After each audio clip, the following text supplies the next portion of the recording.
Chapter 12. The Memorial of the Passion. The use of the blood of Christian children in the celebration of the Jewish Passover was apparently the object of minute regulation, at least according to the depositions of all the defendants in the Trent trials.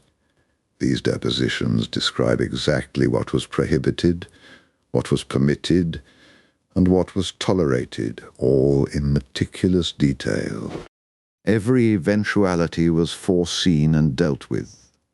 The use of blood was governed by broad and exhaustive case law, almost as if it formed an integral part of the most firmly established regulations relating to the ritual. The blood, powdered or desiccated, was mixed into the dough of the unleavened or solemn bread, the shimurim, not ordinary bread. The shimurim, in fact 3 loaves for each of the 2 evenings during which the ritual dinner of the Seder was served, were considered one of the principal symbolic foods of the feast, and their accurate preparation and baking took place during the days preceding the advent of Pesach. During the Seder, the blood had to be dissolved into the wine immediately prior to recitation of the 10 curses against the land of Egypt. The wine was later poured into a basin or a cracked earthenware pot and thrown away. The performance of the ritual required only a minimum quantity of blood in powdered form, equal in quantity to a lentil. The obligation to procure blood and to use it during the Passover ritual was the exclusive responsibility of the head of the family, i.e., a responsible male with a dependent wife and children.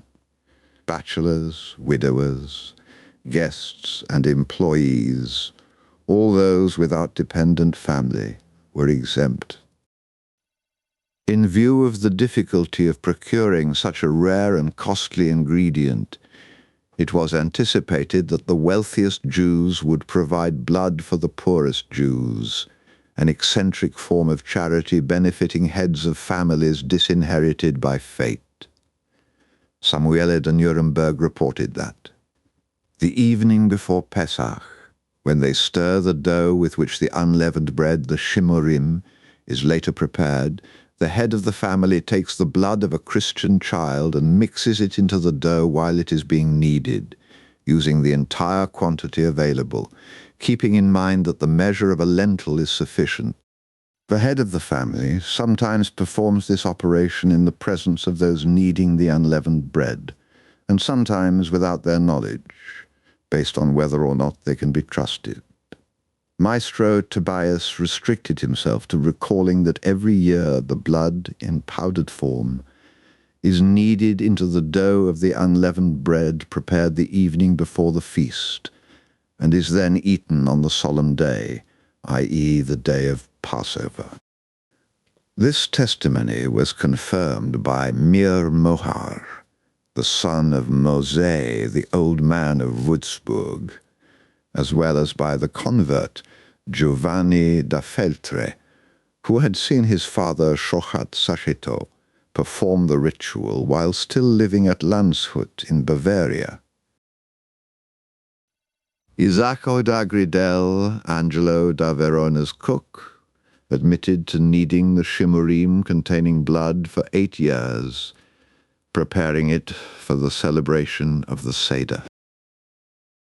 Yohev of Franconia, Tobias' domestic servant, recalled the custom from as much as 17 years back, when she was in service with a rich Jew from Würzburg, Mosè da Bamberg, the traveller staying with Angelo of Verona, in his long deposition, stated that he had personally performed this operation when he was head of the family in Germany. Later, when he moved to Italy, he had seen it performed at Borgo San Giovanni in the Piacenza region, in the home of moneylender Sakle Ischak, who inserted the blood into the unleavened bread while his wife Potina kneaded the dough. Vitale Samuele de Nuremberg's agent, attested to the custom as a result of having seen it performed for 3 consecutive years by his uncle, Salomone at Monza. The subject matter of these depositions was also confirmed by the women involved. Bella, the wife of Mayor de Würzburg, reported that she had seen her father preparing the shimurim from the time she was a child at Nuremberg, in preparation for the first 2 evenings during which the Seder used grains of dried blood in the dough. Sarah, Tobias's wife, recalled that her first husband, Elia, whom she married at Marburg, had used blood for this purpose, and that she had also seen the practice in many Jewish homes in Mestre. Bona, Angela da Verona's sister, stated that she had seen the brother placing the dried blood, dissolved and diluted in water, into the dough of the unleavened and so-called solemn bread, the shimurim, which was kept under surveillance and had to be eaten during the first 2 evenings of the festival, during the Seder. Angelo himself took a bit of the Christian child's dried blood and dissolved it in water, then poured the water containing the blood into the dough with which they then made the unleavened loaves, 3 of which Angelo and the other members of his family, and Bona herself, ate during the Passover evening feast, while the other 3 members ate it the evening of the next day. Angelo de Barona's report was rather more detailed. After briefly recalling that the Ashkenazi Jews take a small quantity of the blood and they put it in the dough, with which they later make the unleavened bread, which they eat during the solemn days of the Passover, he went on to provide a detailed description of the rite of preparing the shimurim with blood. First of all, he explained to the judges the ritual action was carried out as a sign of outrage against Jesus Christ, whom the Christians claim is their God. He then continued, supplying whatever clarification he considered dutiful and necessary. Eating unleavened bread with Christian blood in it means that, just as the body and powers of Jesus Christ, the God of the Christians, went down to perdition with his death, thus the Christian blood contained in the unleavened bread shall be ingested and completely consumed. How much truth there was to this key anti-Christian interpretation of the presumed Jewish hematophagia, blood-eating, through the medium of unleavened bread, and just how much was invented to please the inquisitors concerned, is unknown. It is, however, a fact that Angelo supplied a very colourful and credible representation of the ritual, utilizing the correct formulae from the classical Jewish liturgy. They placed the blood in their unleavened loaves in this manner. After placing the blood in the dough, they knead it and stir it around to prepare the unleavened bread, the shimurim.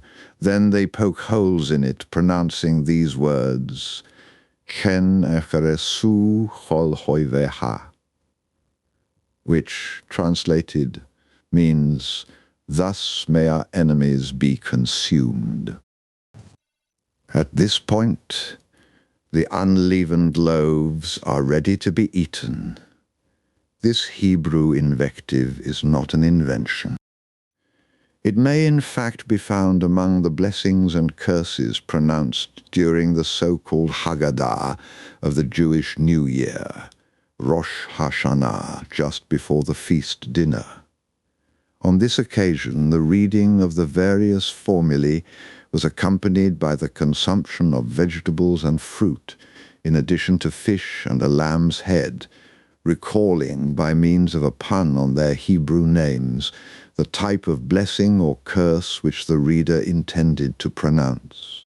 Leeks are called karti, and the invective associated with its name was known as shi'ikaretu, Ikaresu in the Ashkenazi pronunciation, Kol Oyevanu, that is, may all our enemies be exterminated, consumed according to Angelo. The original inspiration was, as usual, biblical and prophetical, Micah 5:9.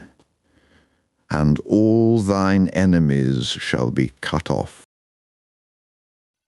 At this point, it becomes much more difficult to dismiss the insertion of these Hebrew language execrations into the ritual of the Christian blood added to the solemn unleavened bread as merely the extemporaneous and extravagant invention of Angelo da Verona, softened up with torture.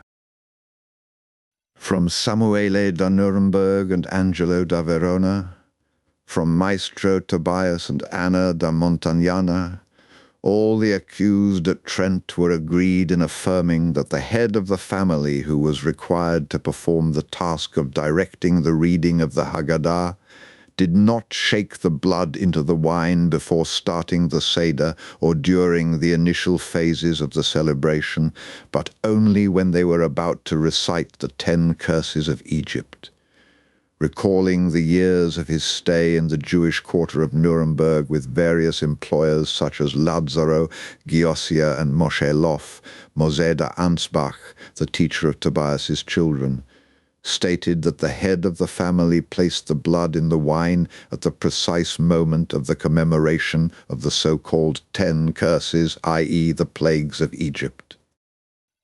The learned Moser de Würzburg, the old man, explained that the head of the family takes a bit of the blood of the Christian child and drops it in his glass full of wine.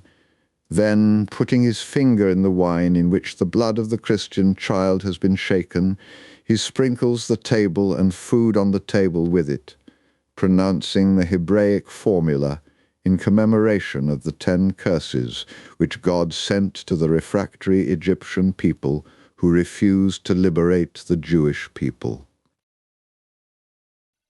At the end of the reading, the same head of the family, referring to the Christians, utters the following words in Hebrew. Thus we beseech God, that he may similarly direct these 10 curses against the Gentiles, who are enemies of the Jewish faith. Giovanni da Feltre, the converted Jew, recalled the years of his youth spent in Lower Germany, when his father performed the ritual of the Seder of Passover. Both evenings my father took blood and shook it into his chalice of wine before beginning the Passover dinner, then sprinkled it on the table, cursing the Christian religion. After the reading of the last part of the Haggadah, the head of the family performed the act of adding the blood to the wine to transform the wine into a potion symbolically intended to represent the cruel death of Israel's enemies, immediately before the 10 curses. This part of the text of the Haggadah opens with the words, "The Lord made us leave Egypt with a strong hand, with the arm extended, with immense terror, with signs and with prodigies. This is the blood, Ze Hadam." The reason why the hematic fluid of the Christian boy was dissolved in the wine of the 10 curses at this point was revealed by Angelo da Verona. The Jews performed this act in remembrance of one of the 10 curses which God inflicted upon the Egyptians when they held the Jewish people in bondage. One of the plagues was God's transformation into blood of all the waters in the land of Egypt. As usual, Israel Wolfgang provided some sense of order for these various rituals. The young painter recalled participating in a Seder held in the house of a certain Jew named Choppel at Gunzenhausen, near Nuremberg, in 1460. Choppel used coagulated, pulverized blood shaken into the wine prior to the recitation of the 10 plagues. This was accompanied by the following declaration in Hebrew: "This is the blood of a Christian child. Ze hadam shel goy katan."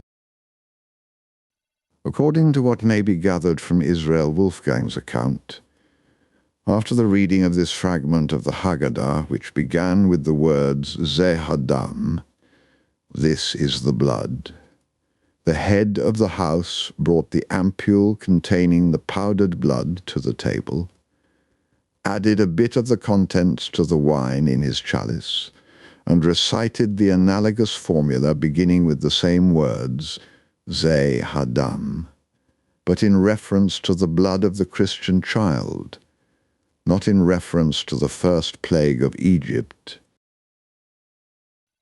He then went on to the reading of the 10 curses, the sprinkling of the wine onto the table, and the recitation of the invectives against the Goyim, the Christians. Obviously, the formula, "This is the blood, Ze hadam, of a Christian child," was transmitted from generation to generation. Orally, the text of the Haggadah was alleged not to contain this text. Israel Wolfgang's revelations continued.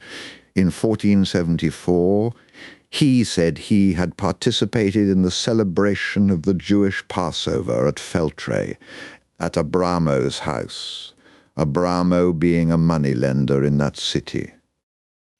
On that occasion, Wolfgang had seen the head of the family add the blood to the dough of the solemn unleavened bread, mazot, that is, the shimurim.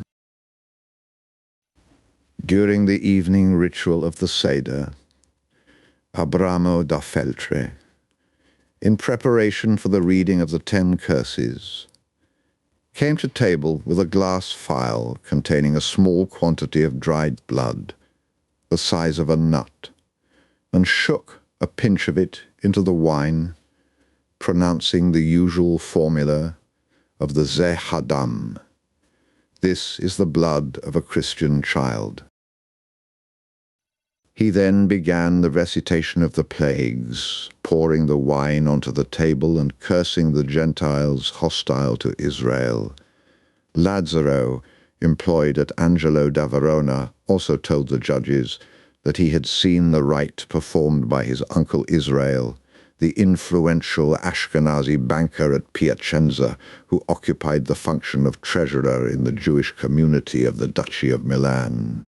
According to him, Israel, during the recitation of the plagues, diluted the blood into the wine, pronouncing the Hebrew words which meant, "This is the blood of a Christian child, Ze hadam shel goy katam." In this regard, Mosè of Bamberg confirmed the descriptions of the other defendants, referring to Leone of Moha, a moneylender active at Tortona, with whom he had stayed as a guest in the past during the Seder of Passover. As often happened, Leone, in the act of adding the dried blood to the wine before the recitation of the 10 curses, turned to his guests with the required Hebrew phrase, Ze hadam, this is the blood of a Christian child. It should be obvious that only someone with a very good knowledge of the Seder ritual, an insider, could describe the precise order of gestures and operations, as well as the Hebrew formulae used during the various phases of the celebration, and be capable of supplying such a wealth of detailed and precise descriptions and explanations. The judges at Trent could barely follow these descriptions, forming a vague idea of the ritual which was so foreign to their experience and knowledge that they could only reconstitute it in the form of nebulous and imperfect images.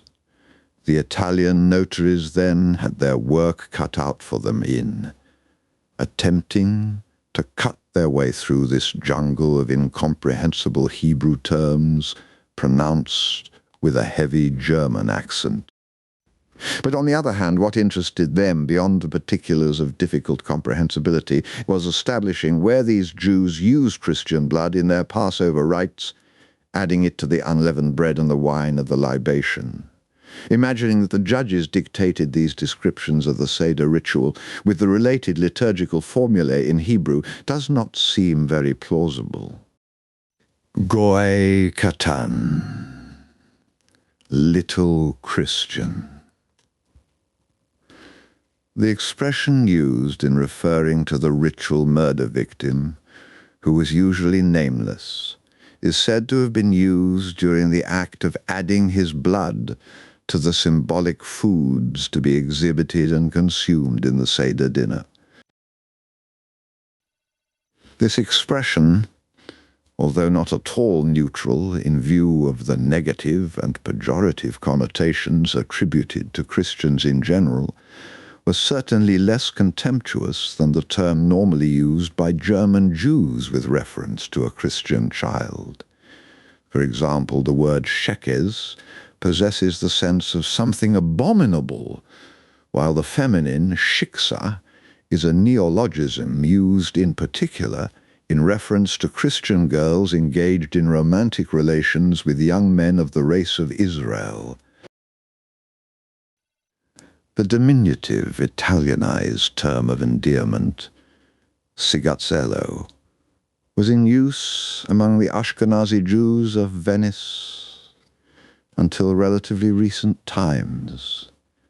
At any rate, the words sheks, sheges, or skerhes, employed in a contemptuous manner to refer to the children of those faithful in Christ, viewed as some of the most abominable expressions of all creation, was in widespread use in all cities with communities of German Jews, even in northern Italy.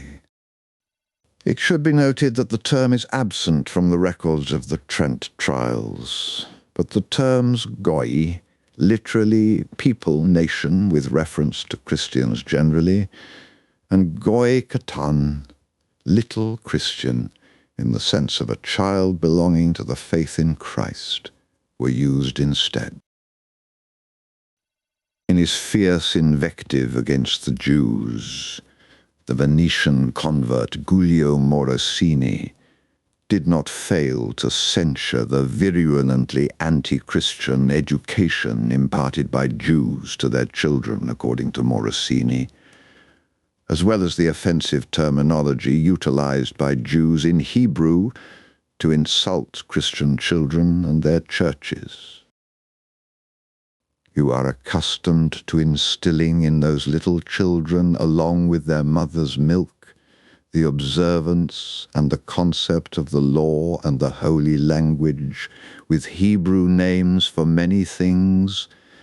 This is so that they may easily and soon understand the law and Bible. But at the same time you inculcate hatred against the Goyim, that is the Gentiles, by which name you refer to the Christians, never missing a chance to curse them and make your children curse them. Thus the name, most frequently used against Christian children, is skirkatism, that is, abominations, which is also the word you use in reference to the idols, as you are accustomed to call them. In the same manner, you abominate our churches with your synonym tonchava, which also means abomination. And you very often warn them to flee the tonchava, not to speak to the skedics and other similar terms of abuse. In the eyes of the Ashkenazi Jews of Trent, it was obvious that the ritual obligation to use the blood of Christian children in the Passover celebrations was exclusively incumbent upon heads of families and not on other members of the community. The rule announced to the judges by Israel, the son of Samuel de Nuremberg, was that Jewish fathers of families in the Feast of Purim, before dinner, take a small quantity of the blood of a Christian child, put it in their cup full of wine, and sprinkle the table with it.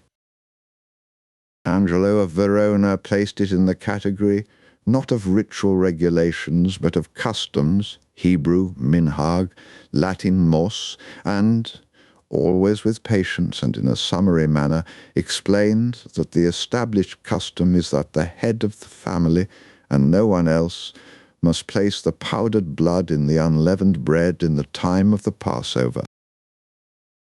Mosè de Würzburg, for his part, reported that, up to the time when he had been the head of a family in various places in Germany, it had been considered obligatory to provide blood for the Passover rites. Subsequently, since he no longer occupied the role of head of family, he had been exempted from performing this duty. Mosè de Bamberg also stated that, as long as he had been the head of the family in Germany, he had procured the blood for the Passover Seder. He then went into service with various Jewish families at Ulm and other centers in Franconia, and was considered exempted from this custom. In this regard, it should be noted that the preeminent role of the head of family, pater familias, a rendering of the Hebrew ha-al-habet, patron of the house, in the celebration of the Passover rites, particularly in the medieval Ashkenazi environment, is attested to by many manuscript and printed texts with comments on the Haggadah of Pesach. Among other things, these texts stress that the obligation of the ritual washing of the hands, netilat yadayim, at the beginning of the Seder, was only incumbent upon the head of the family, almost exclusively entrusted with the reading of the Haggadah, while all the guests were exempt. Benjamin the Mayor of Nuremberg at the beginning of the 16th century testified to the existence of this custom, stating that he had observed it to be widespread in all the Jewish communities of Germany.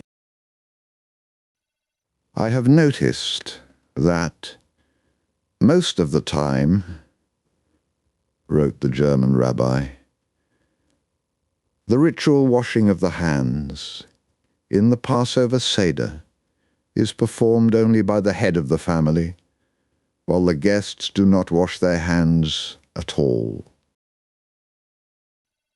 On the other hand, procuring the raw material required for performance of the blood ritual was not an easy job, involving costs which the heads of poorer families could not afford. It was therefore anticipated that the heads of poorer families were exempt from a task which proved too costly for them, as was unhesitatingly admitted by the ancient expert Mosè of Würzburg when he explained to the inquisitors of Trent that the Jews naturally require the blood of a Christian child, but if they were poor and could not afford any blood, they were relieved of the expense. Rich Jews, often in a mixed spirit of prodigality and magnanimity, took over the beneficial task of assisting the poorer Jews by supplying the precious fluid required, although obviously in minute amounts.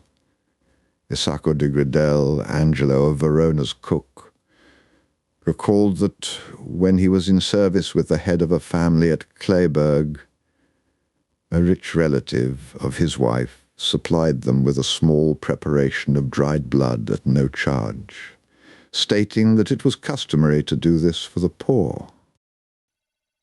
The blood had been acquired from the well-known Rabbi Shimon of Frankfurt. Mosè of Bamberg, the professional traveller, also recounted that he had had a dependent family until 1467, and, Since his indigence was well known to all, he was supplied with powdered blood of a size equal to a nut by Salomon, a rich merchant from Lower Germany, and sometimes by Servo, a wealthy Jew from Pachim in Mecklenburg, who gave him no more than half a spoonful. The rite of the wine, or blood, and curses had a dual significance. On the one hand, it was intended to recall the miraculous salvation of Israel brought about through the sign of the blood of the Lamb placed on the doorposts of Jewish houses to protect them from the angel of death when they were about to be liberated from slavery in Egypt. It was also intended to bring closer final redemption, prepared by means of God's vengeance on the Gentiles who had failed to recognize him and had persecuted the Jewish people. The memorial of the Passion of Christ, relived and celebrated in the form of an anti-ritual, miraculously exemplified the fate destined for Israel's enemies. The blood of the Christian child, a new Agnus Dei, and the eating of his blood were premonitory signs of the proximate ruin of Israel's indomitable and implacable persecutors, the followers of a false and mendacious faith. The old man, Moshe of Würzburg, stressed both the significance of the blood rite and the curses, from the positive memorial of the blood of the Lamb on the doorposts of the houses and the negative memorial of the Passion of Christ, scorned and abhorred.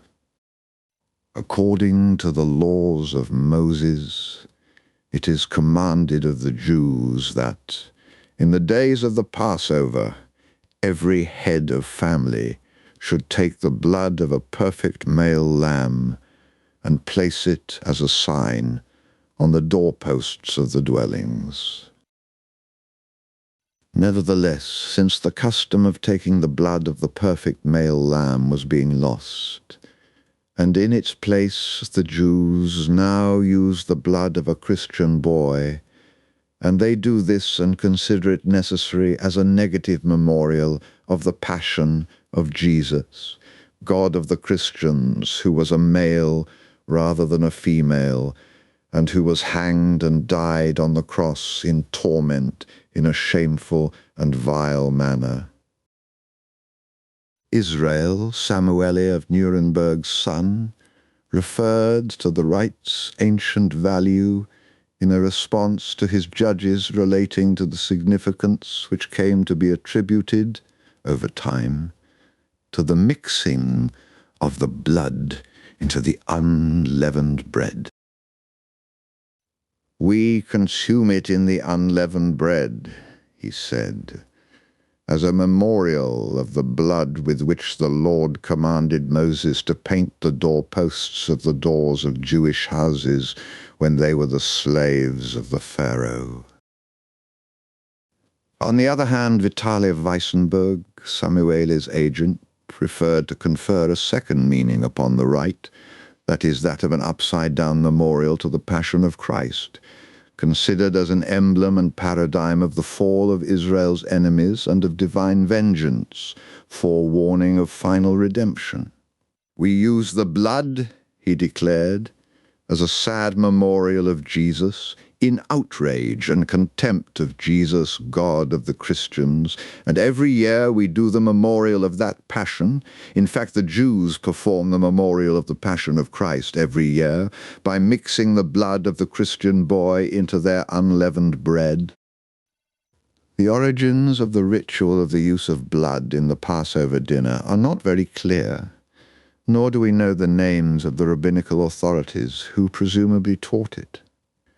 The only defendants in the Trent trials able to shed any light on the subject were Samuele de Nuremberg and Moshe de Würzburg, both of whom possessed a high degree of Hebrew culture, the fruit of many years of arduous study in the most famous Talmudic academies, yeshivot, in Germany. Neither Samuele nor Moses were able to provide precise answers in this regard, entrenching themselves behind the hypothesis that the ritual was based on ancient traditions which were only transmitted orally, for obvious reasons of prudence, and that no written traces of it remain in the texts of ritual law. Just when these traditions were formed and why, was for them an unresolved mystery, enveloped in the mists of the past. Samuele vaguely attributed these traditions to the rabbis of the Talmud, Iudae sapientiores in partibus Babyloniae, who were said to have introduced the ritual in a very remote epoch, before Christianity attained its present power. Those scholars, united at a learned congress, were said to have concluded that the blood of a Christian child was highly beneficial to the salvation of souls, if it was extracted during the course of a memorial ritual of the Passion of Jesus, as a sign of contempt and scorn for the Christian religion. Over the course of this counter-ritual, the innocent boy, who had to be less than 7 years old, and had to be a boy, like Jesus, was crucified among torments and expressions of execration, as had happened to Christ. Another praiseworthy addition was circumcision, to make the symbolic similarity more obvious and significant. We do not know how firmly convinced Samuele was of what he said, but it seems certain that the judges were highly gratified with this kind of macabre confession. This does not detract from the fact that the allegations of this Jew, at least in historical and ideological terms, if not in relation to the practical application of the alleged ritual in the case of little Simon, were quite plausible. Moses, the old man of Würzburg, was even vaguer than Samuele, noting that the blood ritual was not recorded in any of the ritualistic scripts of Judaism, but was transmitted orally and in secret by rabbis and scholars in Jewish law.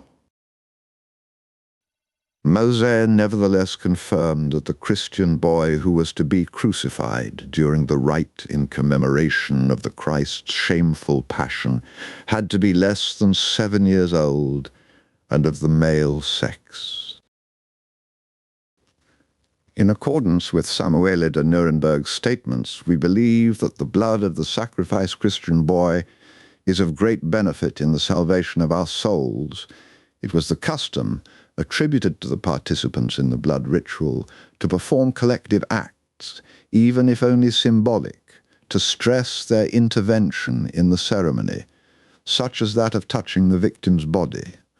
All those present placed their hands, now one and now the other, as if to suffocate the child, because the Jews believe that they render themselves meritorious before God by demonstrating their participation in the sacrifice of a Christian child.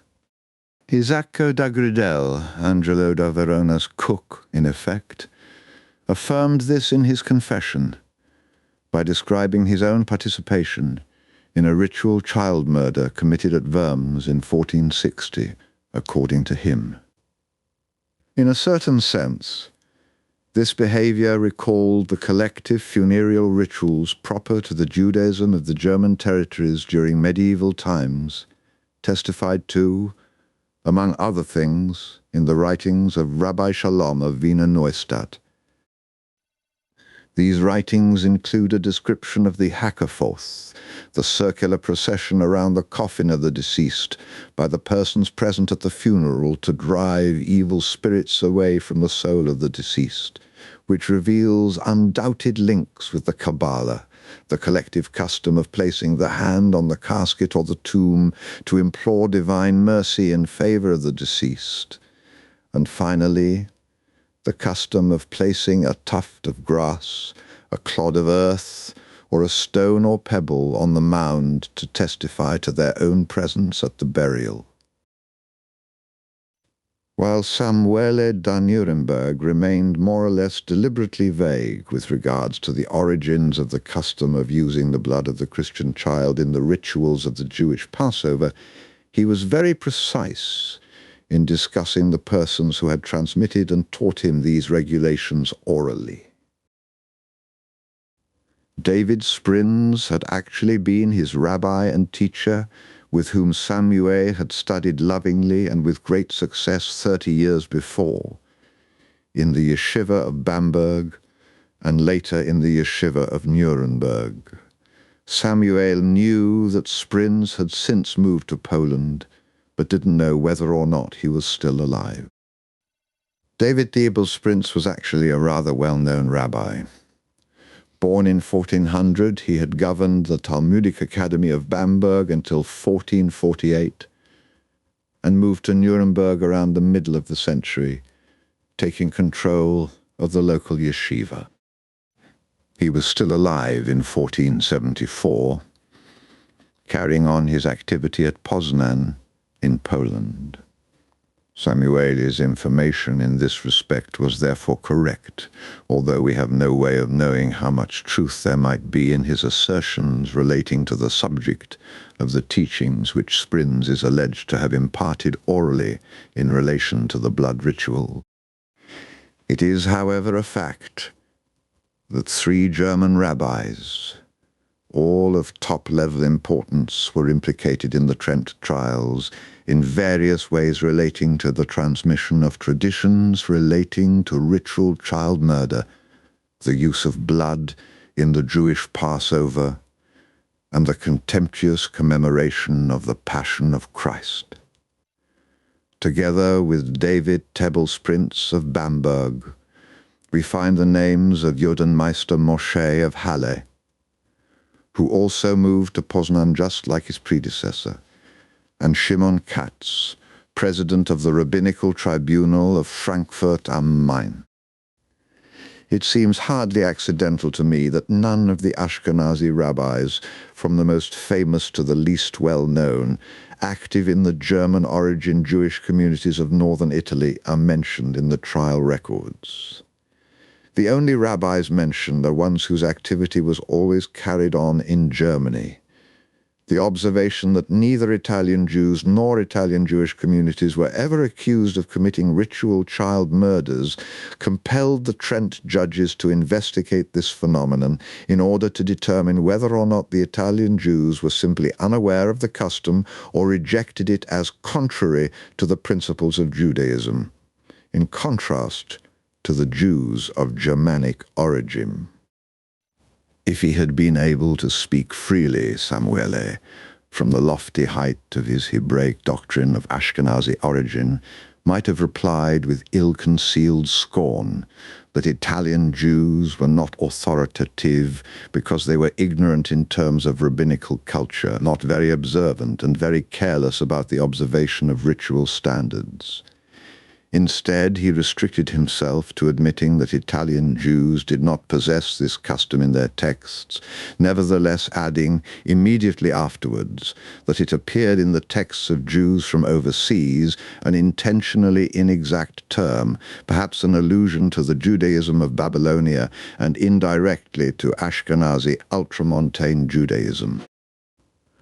On the other hand, even if we consider the confessions of Samuel and the other defendants to have been sincere and valid, and even accepting the realities of the dissemination of a ritual of this kind among the Jews of medieval Germany, it appears beyond doubt that, as also emerges from the records of the Trent trials, in the world of Ashkenazi Judaism, there were people who rejected this ritual, considering it in conflict with Jewish law. The persons responsible for the scandalous plural child murders at Endingen in Alsace in 1462 confessed that they had feared that any one of them might have revealed the details of the crime to the elders of the local Jewish community, knowing that the elders would have unhesitatingly reported them to the police authorities. Returning to the facts of the Trent case, at least according to the confession of Samuele da Nuremberg, In the days preceding the Jewish Passover, the defendants are alleged to have instructed Maestro Tobias to meet two German Jewish travelers passing through Trent in those days to inquire whether they were prepared to agree to abduct a Christian boy and conceal him in Samuele's house.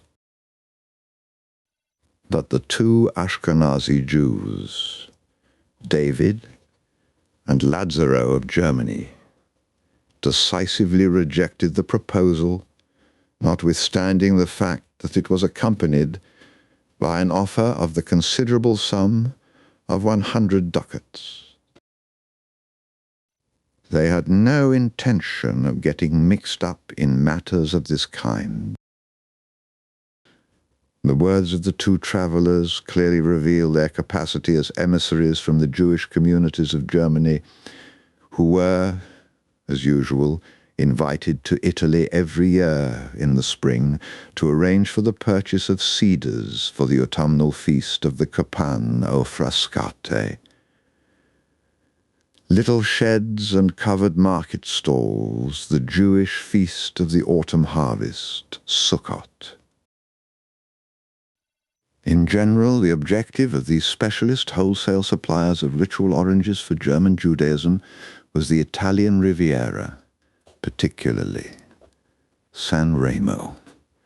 Lazaro and David, on the other hand, were headed for Riva on the Lago di Garda, where they knew that what they needed could be found in the green orchards surrounding that delightful body of water. Even the commemorative pamphlet on little Simon, who was now a saint, published in Rome 100 years after his death, with the obvious intention of recalling the facts relating to his martyrdom through education and admonishment, found space to praise the noble act of these two Jews in denouncing a ritual which they found detestable, considering it a true and proper betrayal of Jewish teachings. The consideration that precisely a clearly hagiographic source, such as the summary of the life and martyrdom of St. Simon, child of the city of Trent, a text which is moreover openly anti-Jewish, should preserve and translate their words in a sense of positive appreciation, constitutes grounds for reflection.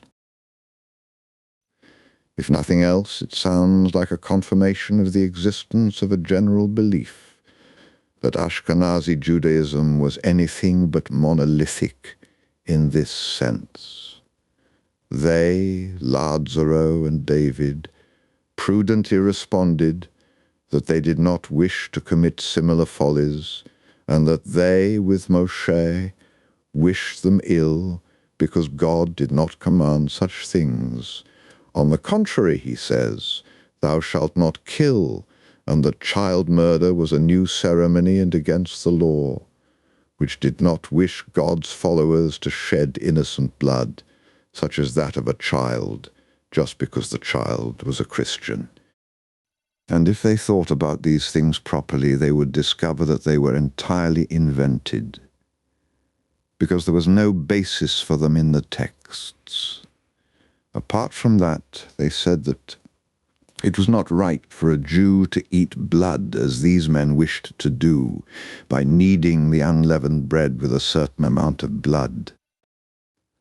This same Giovanni de Feltre, the converted son of Shoshat the Landshut, a person far from inclined to find anything justifiable in Jews and Judaism, had no difficulty in admitting that, in Germany, the ritual of using the blood of Christian children in the ceremonies of the Jewish Passover was only practiced by fundamentalist Orthodox Ashkenazi sects.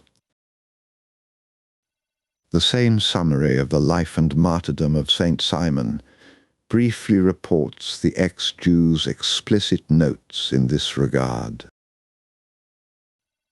The convert Giovanni said that not all the Jews do this, but that sometimes they do it out of contempt for Christ and in revenge for the tribulations which they suffer because of that same Christ our Lord. It goes without saying that the problem did not even exist among Italian Jews, the Sephardim or Oriental Jews, who made up the overwhelming majority of the medieval Jewish world. But this majority was not always the most self-assertive. Experiencing a serious inferiority complex compared to an Ashkenazi Judaism which considered itself the inimitable prototype of true religious orthodoxy, which was, moreover, created in its own image and resemblance. Medieval Ashkenazi Judaism made up a hermetically sealed orthodoxy, which fed upon itself, confined by a myriad of minute ritualistic regulations which they considered binding on all, the mere memorization of which constituted an arduous and almost impossible task. According to Samueli de Nuremberg, the blood ritual was a secret rite, the rules of which were only transmitted with due prudence and circumspection. The convert Giovanni da Feltre confirmed this. Entering into increasingly greater detail, Mazet de Würzburg recalled a presumed rabbinical recommendation to keep the rite a secret from women and girls, not having yet reached their religious majority, i.e. any age less than 13, because they are fatuous and incapable of keeping a secret. The inferiority of women and minors on a religious level, in addition to idiots and lunatics, was contemplated by Jewish ritual law, halachanum, which discriminated between these categories, while largely or completely exonerating them from compliance with the positive precepts of Jewish law. It is advisable at this point to mention the most significant text of anti-Christian polemics, the Toledot Yeshu, literally, the stories of Jesus, or the Jewish counter-gospel. This was a virulently defamatory biography of Jesus dating back to between the 4th and 8th century, disseminated first in Aramaic and later in Hebrew, in slightly different or grossly divergent versions of the same text, written with the obvious intention of distorting the Christian religious identity by demolishing and ridiculing its memory. Systematic contempt for the figure of Christ and the Virgin Mary, described as a woman of easy virtue, formed the basis of a satirical and mocking tale, presented as a sort of sideshow rivaling the Gospels themselves. It is not surprising that this classic of anti-Christian polemical writing found an attentive and highly satisfied readership among Jews all over the world, from the Islamic countries to Spain and Italy. It is even less surprising that the Jews of Germany adopted this text both enthusiastically and devoutly, as attested by the fact that almost all manuscripts of the Toledot Yeshu appear to have been written by Ashkenazi copyists, and that all of the translations of this text into Judeo-Hebraic dialect are in Yiddish. In one Yiddish manuscript of the Toledot Yeshu, the scribe admonishes the reader to be cautious and practice the necessary circumspection. Hidden dangers might lurk unexpectedly as a result of excessive trust, as well as of unjustifiable complacency. Women, children, and the feeble-minded were to be kept at a safe distance, as well as overly curious and intriguing Christians. This treatise should be transmitted orally, and should not be read in public, nor should it be read to women or children, all the less so to feeble-minded persons. Its reading in the presence of Christians who understand German should certainly be avoided. In another manuscript, also of German origin, containing the Toledot Yeshu together with other anti-Christian scripts, which I recently held in my hands personally, the warnings are even more explicit. The oral transmission of secret texts was energetically enjoined upon all readers to avoid serious hazards and to ward off the serious problems which might possibly originate in surrounding Christian society. Ask thy elders, and they will tell thee. Deuteronomy 32:7. This booklet contains a tradition, transmitted orally, by one person to another. It may be put in writing but not printed, for reasons due to our bitter exile. Beware of reading this text before children and persons of scanty understanding, or all the more so before the uncircumcised who understand German.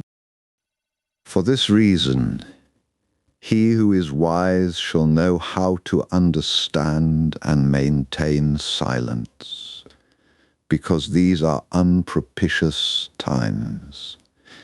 If he is able to keep silent, he shall receive mercy from God. God's just reward shall be upon him, and his work shall be before him. Publicizing this text is an extremely serious matter, and it cannot be revealed to all, because we can never know what tomorrow has in store for us, and we can trust no one.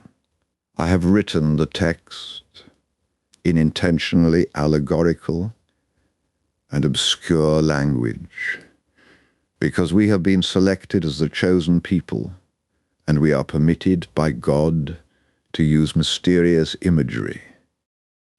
Mosede Würzburg certainly knew which precedents to mention in describing the recommendation to avoid discussion of the counter-ritual of the Passion of Christ and the use of the blood of Christian children in the Passover celebrations among women, children, and the feeble-minded who are unable to keep a secret. Among the Jews of Germany, these precautions were quite understandable.